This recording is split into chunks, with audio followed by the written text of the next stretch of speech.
Just to say, I'm going to hit live now, and then it will be about a minute with the screen. They'll be able to still see us on the video, but obviously we won't say anything. I will just say we're waiting for people to join, so it's not quite so awkward for people. And then I'll start the intro. Perfect. Okay, so.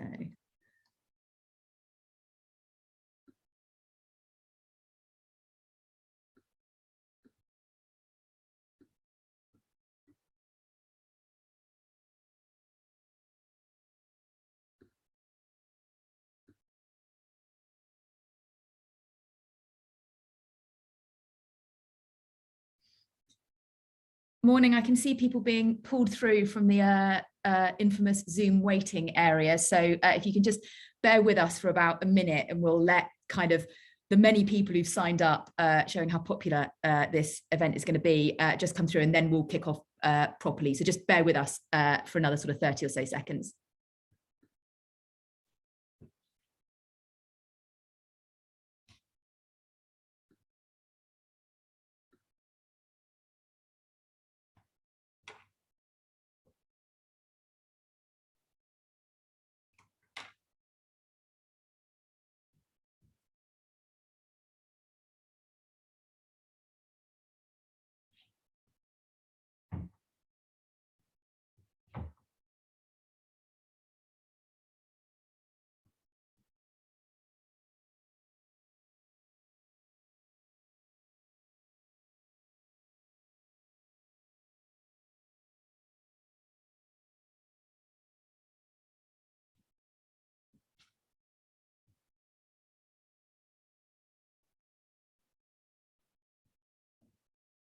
Just again, for people who are joining or have just joined in the last few seconds, we're just giving it a minute so that everybody can be pulled through from the waiting area, and so that we're not starting prematurely while there's still Zoom still doing its magic and making sure that people can hear us. So just bear with us for another 30 seconds.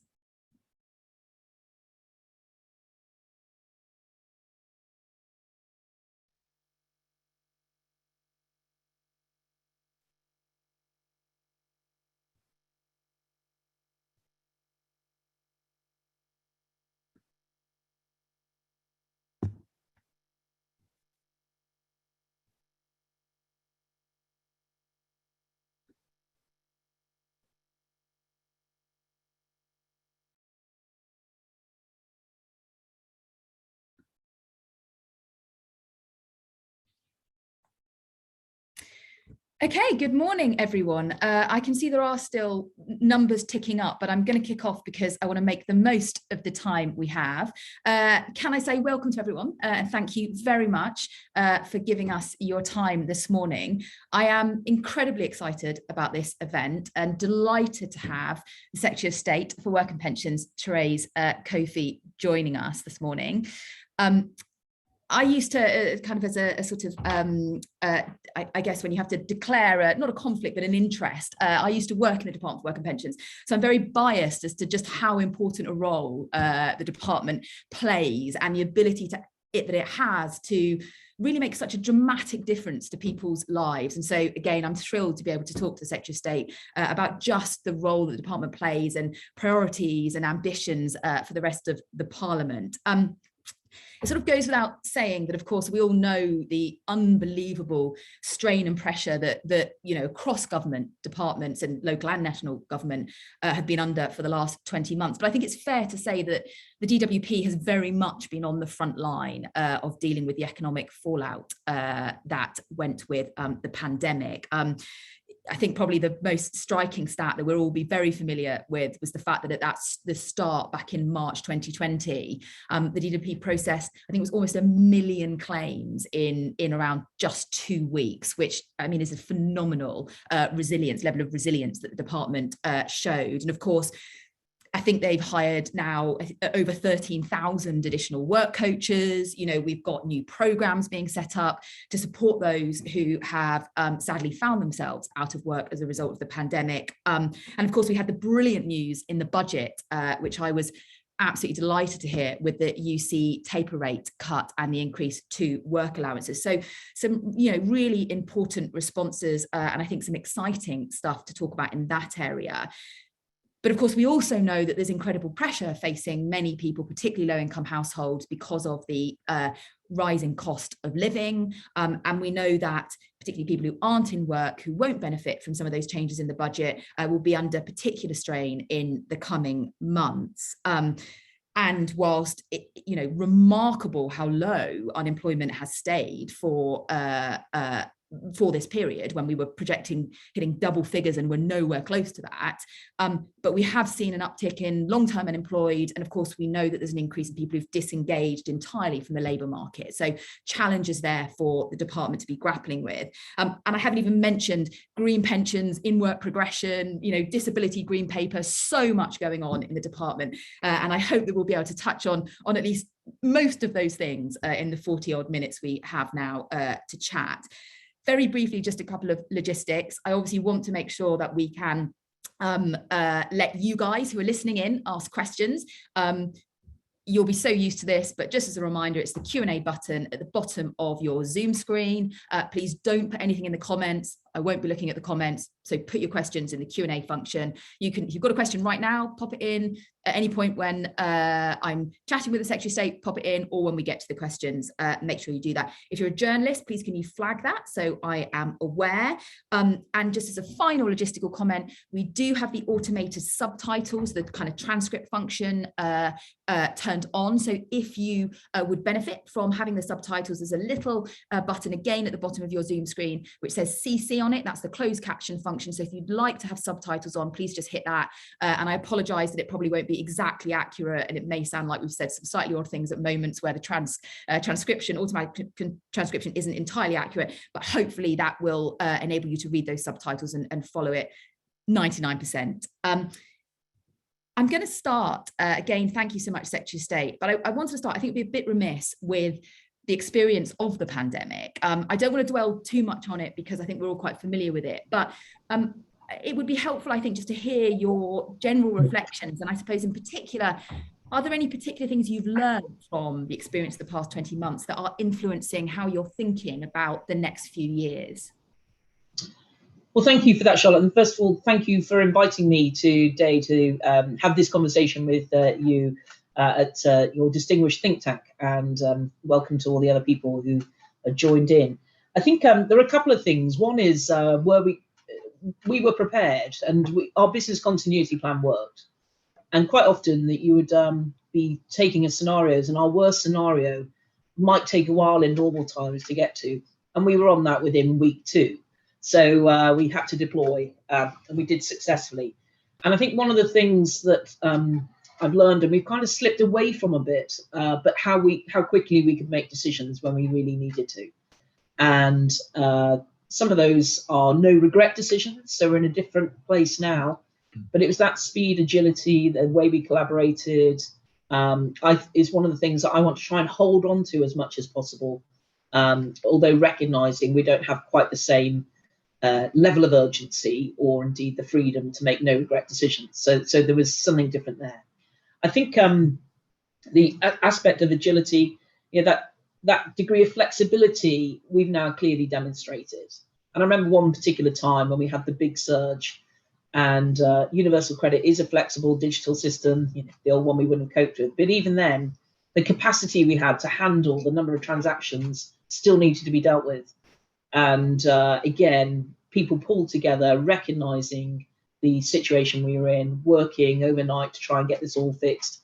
and it held, and that was good. It felt at one point a bit like that Wallace and Gromit film, where Gromit's on the front of a train, laying the track in front, and just like Gromit did, we pulled it off.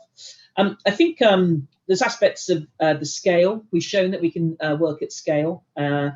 And as you say, we have taken on 13,000 new work coaches, but overall, we've actually increased our number of full-time by 20,000. So we're an organisation now of close to 95,000 people. And we will be scaling back from that as well. But it's, again, how we managed to bring on board in a year that number of people is quite extraordinary for any organisation. In terms of, again, collaboration with other departments, again, cutting through some of the different elements that you often have, again, making those quicker decisions. But I think the other element is about pivoting and recognising, we see this now as we're trying to tackle some of our backlogs, how we can be better, and we still need to improve on this, how we can be better at reorganising parts of the department so we can make those switches. And we're having to develop, in effect, a new culture, a new platform, but the culture was there, a willingness to do it. It's how we can step up that resilience up and down quite quickly on other things rather than just universal credit is another element that we have definitely learned from and are bringing into our organisation. So overall, being flexible, being prepared, ultimately when you need it, a command and control mechanism.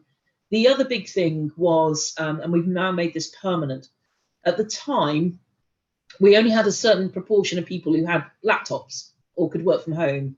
We only had so many licenses. We only had so many of this. And now it's pretty much standard practice. Anybody working in the organisation can have a laptop and therefore can work remotely. So that's all built in. At one point, we were the biggest purchaser of Surface Pro laptops in the country. So we're just trying to get not quite the same level of PPE, but the order books were big. And then the cross-government approach. There's always been aspects of cabinet committees or other elements like that. Of course, Cobra met centrally. We had our own internal, in effect, situation to feed into the official format, but also just allowing the centre to realise that stuff can get done. And I think our reputation is being enhanced significantly, that we just can get on and do stuff without anybody having to worry about it. And that's beneficial. And then finally, I'd say cutting through some of the red tape, using a lot more our own task forces, not everything having to go through a formal secretariat, and so collaboration in that way as well. So I think as a government as a whole, we've learned, but I think in our department in particular, we should be proud. We ended up going back to being largely transactional, and now we've got the opportunity to step back into being transformational. So and that's the future, as well as continuing to try and just keep doing things better and better. Brilliant, thank you. And that's a beautiful segue into the kind of sort of next area I want to touch on. So I think that one of the interesting things and one of the challenges for Secretary of State in the Department of Work and Pension is that there's often sort of competing, or perhaps not always competing, but tensions between different objectives the department might have. So, for example, poverty alleviation. I know when I was in the department, that was a big thing that we were talking about. Some people would say poverty alleviation is about increasing benefits, which then you might say, well, how does that fit with some work incentives? So there's often quite a lot of different things you're trying to achieve through the social security system. And it might seem a quite high level question, but I think it's quite a fundamental one in terms of setting then the agenda and your priorities for going forward. So what would your view be of kind of, I guess, what fundamentally the purpose of the department is and the purpose of the social security system is? Well, I think we have a clear vision. It's at the forefront of our departmental plan. It's kind of three-pronged. One is maximise employment, so people can make themselves better off. And through that, that's also an element of then how you work on other factors of how do you make people be better off and keep more of what they earn? How do you work to make sure we completely move to UC, so we get rid of the cliff edges of the tax credit system, to try and remove the barriers, but also help people to be able to get on and progress in work. I think there's an element, though, of other aspects of how we, so maximise employment is one of our key elements. The other one is about how we improve people's quality of life. And that might sound quite makes feel a bit nebulous. But if I think about the people that we touch, a lot of this is about people with disabilities, long-term health conditions. And while we're not National Health Service, we're not Department of Health, one of the things that we want to keep trying to do is to get more upstream in some of those interactions with others. Because by the time people, whether they drop out of work, and then basically we lose people from the workforce, and once they drop out of work, it seems to be harder to get back into work. What we can do more, and that's came out with our Health is Everyone's Business, our green paper, which will all lead into our white paper. And I just want to make people's experience with our department, with government, better, and to focus a lot of what we do and what people can do rather than what they cannot do. And a lot of the benefit system is designed to people to show what they cannot do when it comes to people with health and disabilities. In other aspects, I'd say the third one is about, I call it being boringly brilliant. People should expect that their benefits get paid. They should expect that their other pensions get paid, whatever it is. And I just think I'm conscious that we can do more and better and be more effective in our delivery. But even yesterday, we're having a workshop about why is this so difficult? And it turns out a lot of the information we get from other people when we're trying to process benefits can often just be wrong. Employers give us the wrong salary that they paid somebody. And so this then flows through into issues. So I think there's an element there about just better data, understanding of our operations, and really being evidence-driven and informed, but also becoming more and more superior in our processing of other aspects and trying to design out problems, I would say. So I used to work for a chocolate company called Mars. They make pet food as well, and I was another bit. And it's all about better design first. And one of the big things that came out, Charlotte, from the disability strategy is how we design policies in the first place. So I think another important element of the social security system is not so much is about how we can design better as a government policies and consider people in that regard. But coming back to it, there is a philosophy that people have, just rely on income transfers, just put more money into benefits. We've taken a very specific approach about the taper rate transformation down to 55%, I think was one of the biggest messages we could send, that people definitely will keep more of what they earn. And we want to encourage people to do that. So they have their own liberty as well and become independent and resilient rather than dependent and reliant on the social security system. And we want to shift that dial to allow people to have more liberty in their lives. Brilliant, thank you. I want to come on in a moment to some of those specifics that you touched on, because I think there's so much opportunity. You talked particularly about disabled people, and that's always the thing that I guess I was most frustrated that I didn't feel we did enough about when I was in the department, and I'm delighted to see the green paper, and so I do want to come back to that. But you touched on earlier the sort of cross-government working, which was brilliant to hear during the pandemic, and I think that's been a characteristic that a lot of people have mentioned.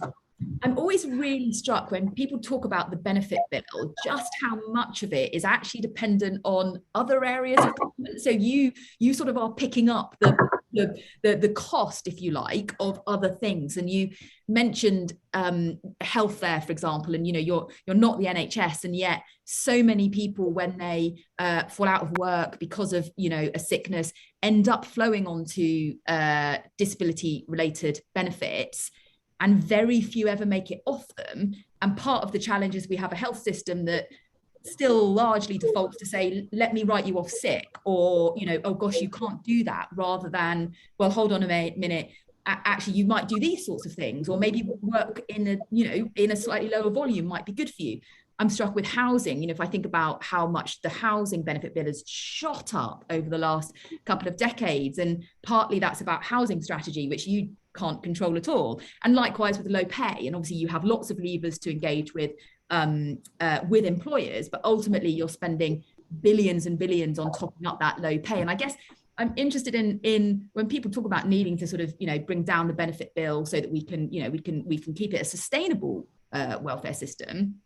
How frustrating is it that a lot of the levers that you might use sit outside of your control? And what opportunities do you think there might be to sort of have those conversations with health, with housing, with employers to to try and create that more sustainable long-term system? Yeah, I think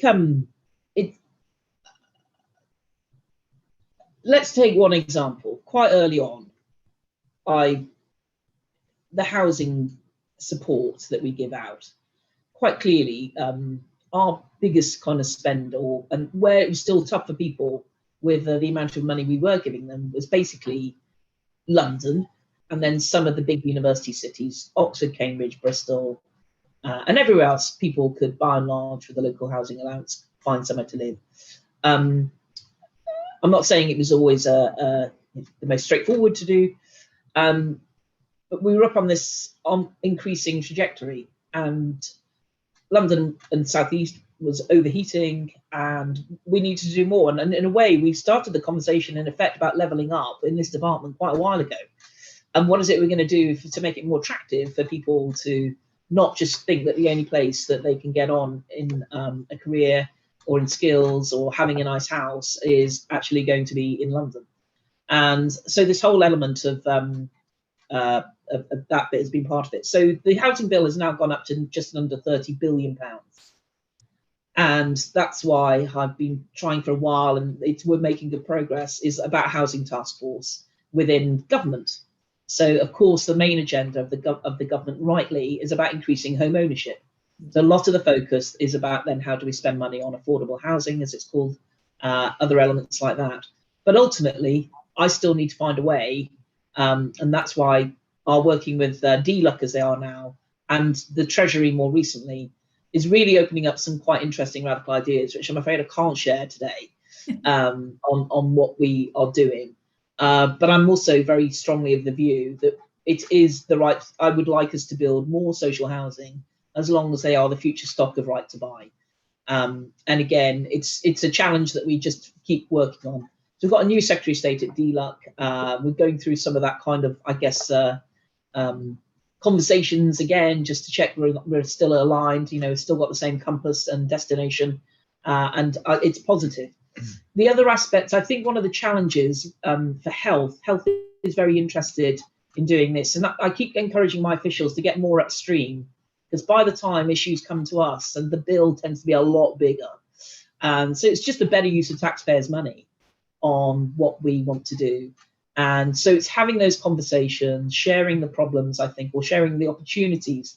But at the moment, health is on that journey with us. We've got a joint unit, but understandably, their main focus is the recovery from COVID. So some things will happen more quickly, I guess, than others, but there's still an appetite within government to keep making not so much radical reform, just improving. And this is the opportunity to do some of that fresh thinking, especially we've been in government now for over a decade, and I think there's an element of that, being honest, about where some things have worked really well and where some things haven't worked as we expected, and so that's the sort of discussions having with other departments as well. So it's an interesting time to be here. It does actually feel like a fresh government, an opportunity to think afresh. We've got the manifesto from 2019. We're now in quite a hurry to get on and implement a lot of that. But COVID, as we were saying earlier, has allowed us to just think again about some of the new ways. And there's almost a new landscape where people have got used to and not necessarily all wanting to be in London, for example. So it's an exciting time. Brilliant. And I want to come on to the more specific, the kind of priorities, I guess, that we've already seen, and you may have others, but you've talked about or you've published stuff on to date, and I can see lots of people putting in questions and some of those linking to it. So I'll try and sort of feed in some of their questions to fit with some of the things that I wanted to ask about as well. But before I come on to, because there's lots of people asking about kind of disability green paper, particular groups that maybe are harder to help, for example, older workers. And so I want to come on to that. But just before we do, of course, the other massive area for the department is pensions. And we often focus our time talking about kind of working age and children and that end of it. But we've just had COP, and the department is actually playing quite a sort of important role in thinking about how we get the investment we're going to need to actually drive the sort of changes we're going to have to get to meet the net zero targets. And I wonder if you could just say a little bit about the kind of green pensions agenda and what you're trying to achieve there. Sure. Well, one of the successes of the auto enrolment scheme is that we're seeing a lot of money, addressing the fact that defined benefit schemes have more or less come to an end for most new employees. But the people are putting into their pensions without thinking about it. It just goes in pretty much. That's been a huge success. But I think there is an opportunity to use that investment. And it's an important thing for us as a government, I think, to send clear steers. We've regulated, we actually need other countries around the world to think about how climate change will affect the funds that they will need in 30, 40, 50 years' time. And if they're stuck in kind of old industries, the value of that will fall. And this isn't about trying to divest from, certain kind of, just pull all your money out of one of the big oil companies. It's not about that at all, because without investing in them, they won't change either.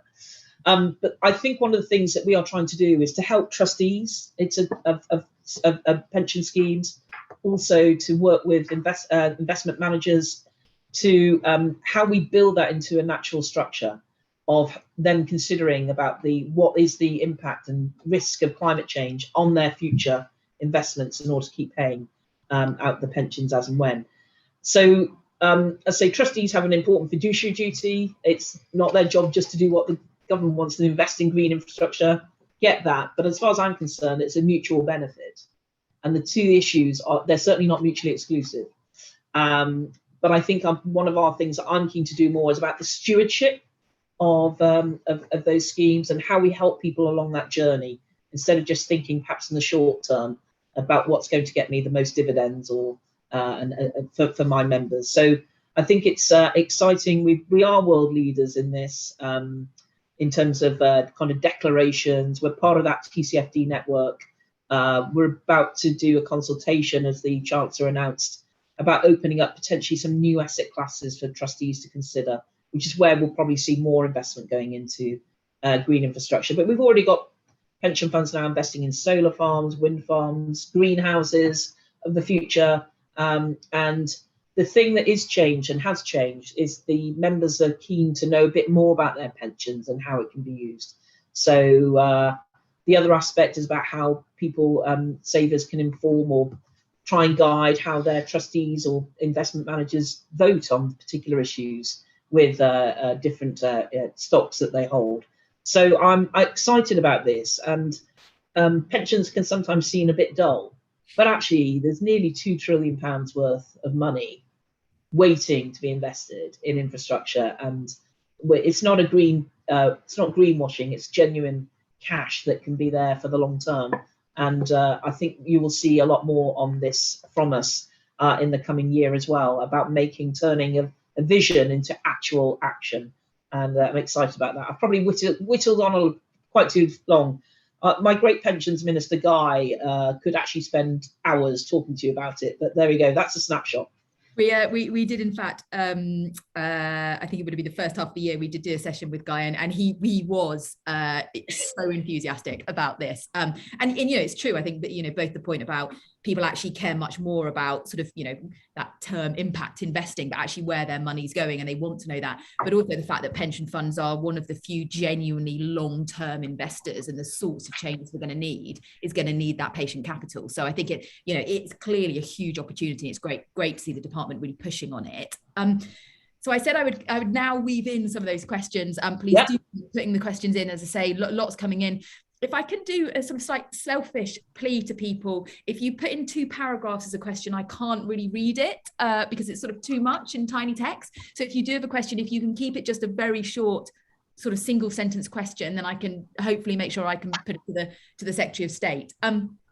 So quite a few people are asking, and I wanted to touch on this. And I think it does link to Disability Green Paper. I think it links to, you mentioned DWP's role in kind of levelling up, and I think it links to some of the programmes that you've got in place, Restart, Kickstart, obviously more health-related programmes to support people.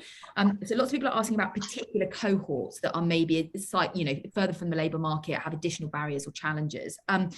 And so I wonder if we could just start with the disability green paper. Obviously, a big focus on, and successive governments have had a big focus on trying to cut the employment gap between disabled people and non-disabled people. I've got someone asking particularly about people with learning disabilities, but just in general, sort of, what are the levers that you think you have? And in terms of the disability green paper, I appreciate, consultation responses need a white paper. So you're not going to be able to announce exactly what you're going to do on the event today.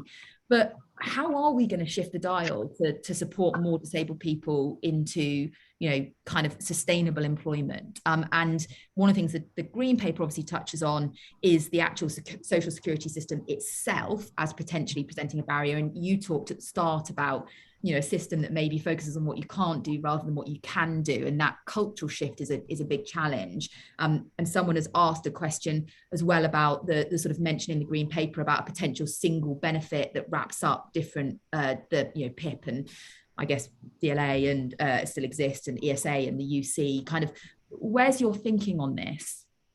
Sorry, that was an awful lot wrapped up in one. That's fine, Charlotte. I think it's fair to say we're still going through some quite significant thinking about the future of that. So I don't want to set hairs running. Everything is on the table and nothing's been taken off the table. But that doesn't mean that all of a sudden I think we're going to, scrap PIP or anything like that. I don't want to set unnecessary hairs running in that regard. I think one of the clear things that's come through, I think we've had nearly 5,000 responses to the green paper. So there's a lot of information has come in, which we are processing, absorbing, using it to inform some of our thinking that was already there. And coming back to what I said earlier, trying to make sure that people's experience of that access to support is more straightforward. Access to work is a financial scheme which helps, but there are things we could think about doing there, which I think we've flagged, almost having pre-packing one, so that people, if they go to interviews, they can always show their employer what they're going to get rather than doing it afterwards. And so it's one of the things also about working with the government-sponsored disability confidence scheme. I think there's more that we could do there to show how some of our leading employers really actually embrace this rather than just seeing it as social responsibility. Far from it. And there's elements there. I think in terms of specialist support, we will have to continue to try and work out best the effectiveness of our different work and health programs on what really is adding value. And that's part of our ongoing internal evaluation of what works well. I think it's important to stress that when somebody's got a long-term health condition more than a year, in effect, that automatically becomes considered to be a disability. And there'll be some people who can work perfectly well and don't need extra support to be live an independent life. But there may be elements where to live independently and work independently, they need that extra bit of support. So there's that aspect there. I think one of the things that we're seeing in our research is particularly people in the support group are worried that to some extent, if they're not confident about holding that job, they then what happens when they feel that they've dropped out of the benefit system support and their ability to access benefits again quickly if a job doesn't work out. So we're trying to think about how best to do something around that, because I think that's a useful element. I think we estimate 300,000 people unfortunately drop out of work. So what more can we do perhaps about, and I'm particularly keen on things like the occupational health, to see what we can do more on that. But we need to continue to work up that proposal and our discussions with Department of Health on how to make that work better for employers. So a number of things I'm afraid are still on the whiteboards, as it were, that we're going through systematically to try and get that better interaction. But the overall outcome that people's disabilities can be to their benefit rather than just considering benefits, as it were. And can I ask, in terms of the sort of, the assessment, and I think I'm right in saying we had a green paper a while back which talked about sort of the work capability assessment in particular, but obviously we've got PIP assessments as well. But the WCA in particular has ever since it was introduced, has sort of been one of those things that people have kind of acknowledged. You sort of need to do something to assess kind of, I mean, you need a system that has eligibility criteria, and we can't just have it completely open, but also we need to understand kind of where people need support and additional help. But wrapping it up with an assessment of this is you can only get your benefits if you sort of fail. How much are you thinking about that whole process, and whether that is standing in the way of people being able to move into work? And I think, to your point, and feel they can take a risk of try and work and not worry that that's then going to mean they can't get their benefits afterwards? Well, that's a very live part of our discussions and thinking and consideration, and won't say we've reached a conclusion. I mean, one of the aspects of COVID, we ended up doing a lot more assessments by telephony. We've been trying video. Video is not actually all that popular. And it's also perhaps thinking through how one of the things that I want us to try and achieve is to get better decisions right first time. And so some of our learning processes going there.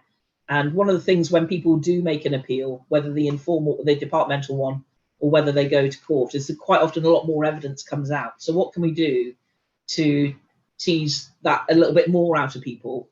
Because it's not that we're trying to stop people getting benefits. It's that fairly rigorous process of assessing what people need to help them to live independently, but also to recognise what extra support they could have, that we can then signpost to help them with their work coaches, with their support group, in order to consider stuff that they could do, and have a really fulfilling kind of career. May not have been one of the things that you'll often find is that people who've done a particular job all their life and then they can't do it anymore due to limitations. It's trying to reconsider how they then move across all their skills that they've got, their experience, into a different path, rather than the path they've always trod. And I think that's one of our challenges as well. People at a certain age just think that's all I can do. And it's our role to try and help people with disabilities or people needing to change careers because their sector isn't quite functioning at the same way it used to pre-COVID, on what it is they can move into. And it's great to see the level of investment going into skills, and also the flexibilities you've built in on universal credit so that people can do the training courses like the skills boot camps and all that sort of stuff. And that's fantastic to see. Picking up on your comment there, and a couple of points that have come through in the questions, which is you've got great schemes in place to help people who are unemployed, but we are seeing this increase in people who are not unemployed but are inactive, economically inactive. And so a couple of people have asked particularly about older workers, and I know we've seen after the pandemic, an increase in older workers who are not unemployed but are now inactive, and also obviously a great proportion of disabled people who are out of work are actually economically inactive. Is there more that can be done to make sure that those people who are economically inactive can still access support, as you were saying, because they may still be able to work? And certainly from an economy perspective, we'd rather have them working, participating, but also it's work is good for people. It's good for their mental and physical health. Is there more that we can be doing for that group? Yeah, I think pre-COVID we had unemployment at a record low. I have to admit, at one point I was fearing that within a year of arriving I'd have the lowest unemployment ever and then the highest unemployment ever, but that didn't happen, thanks to furlough and plan for jobs, and actually it's been a great success. So I think there is an element of having to how we prioritize, and we are doing, I think it comes out later this month or next month, our consideration about older people in particular, how they can train and progress to get them back into aspects of the workforce. But I have to be open. My first priority is the people who we are paying benefits to, who are looking for work, how we help them get back into the market. We still pay, it's about 1.8 million people who are expected to look for work to fill those vacancies that we've got. I think the other element, Charlotte, which I try and use the phraseology is, I like to think of our department as being a co-pilot. to other departments. So we're not going to create the jobs in manufacturing. We're there to try and help people get into those jobs, but we have to be a co-pilot as well with the Department for Education and indeed the involved administrations. So our job in a way is people who aren't in work or are working very few hours to get them into work. A lot of what the skills, the lifelong skills guarantee, or all those programs are really delivered by our fellow co-pilot DFE through FE, but together it shouldn't matter to the public who want to change career, and that's what we're working on better together. So pre-COVID, the second most visited website on gov.uk was actually the DWP one for Find a Job, second only to the one for the driving licenses. And I want to do more on that, improving that. We've done a lot more about what careers are like in every sector, particularly those where we're short, so people can get a sense of that. But we can't create that all the time. We've got to, and we are working with the Department of Health and Social Care on more about carer careers, for example. And that's the sort of thing where, prompted to some extent also by Ruby McGregor-Smith's report, which I commissioned on in-work progression, again, trying to identify issues or factors in different sectors. So that's forming part of some of the sector action plans we're writing with other departments in order to improve that. So a variety of ways, but at times the structures of government don't always lend itself, and we're trying to get over that, and we are getting over it, but some of that is a work in progress, because as I say, we've got enough people at the moment who, never mind want to switch careers, need to find a job at all. So that's that bit. Yeah. And I mean, one of the areas you are creating jobs as the department is obviously the Kickstart program. And we've got a question, quite a specific question, but I think it's a very good one, which is about, could you do a scheme like that for prison leavers? So we know that people leaving prison are particularly likely to end up unemployed, and if they end up unemployed, then they more likely to reoffend, and so the whole cycle continues. Is that something that you would consider? Is effectively the question being asked, something which is about creating those job opportunities for people coming out of prison to hopefully prevent them from reoffending? Well, that idea had been discussed a while ago. Or how could we just expand Kickstart as it was to include all prison leavers? And my pushback at the time, and to some extent, we need to treat that cohort of people not separately. Anybody who leaves prison who's 18 to 24 can come straight in and get onto Kickstart. So it's not about trying to necessarily create brand new schemes just for prison leavers or just for that. However, the Prime Minister has set the challenge to us collectively as a government of ministers to double the number of people who leave prison and keep that job, and they're still in work after 6 months. So we are proactively working on that. But going back to me trying to get upstream, my challenge and with working with the MOJ, how do we improve the quality of the education and the skills training while they're still in prison? And plenty of prisons, do a variety of courses, but the quality on Ofsted regulation is just very not good enough. Too many are either inadequate or require improvement. So there's something there which we are proactively working on how we improve that. We've got prison work coaches, MOJ has their own skills network, and if I could train more people or if MOJ could train more people while they're in prison instead of waiting until they leave, then that for me is the key to unlocking that door for them into genuine jobs. I think the other issues will be things like making sure, dare I say, everyone's got a bank account as far as possible, just some basic stuff like that. So we can get people back into, candidly, mainstream life the day they leave prison. Brilliant, thank you. And final question before we run out of time. There are also a couple of people asking particularly about youth unemployment. And obviously we've talked a bit about the Kickstart programme, but clearly, historically young people are the first to bounce back after a recession and get back into work. But there is a cohort, again, thinking about those who are sort of at risk of long-term unemployment and kind of getting trapped in that. And young people, obviously, we know particular scarring issues if they do become NEET or unemployed. And so kind of questions about what more can we be doing for young people who are finding themselves, you know, kind of I guess the victims as well of what's been an incredibly disruptive period. Well, Kickstart came out of the desire and the motivation, recognizing that young people had had the ladder removed from them, you know, the rug pulled out from underfloor and all that sort of stuff. And Kickstart, we've now got over 100,000 young people who've started jobs, and a lot of them are, I don't have the numbers, but anecdotally, a lot of people are either staying on in those companies or they're getting the employability support, and the guaranteed 6 months is one of the key features of Kickstart. That is coming to an end because we can't just keep subsidising jobs forever. To that, and the market is opened up. So in terms of those harder to reach people, we do have different strategies around the country, recognising the rich tapestry of our country. You know, there are parts of our department working with other departments on trying to tackle aspects about gangs and trying to see how we can get into our communities there. I think one of the things that I have been candidly very straightforward is that our job is not to be social workers.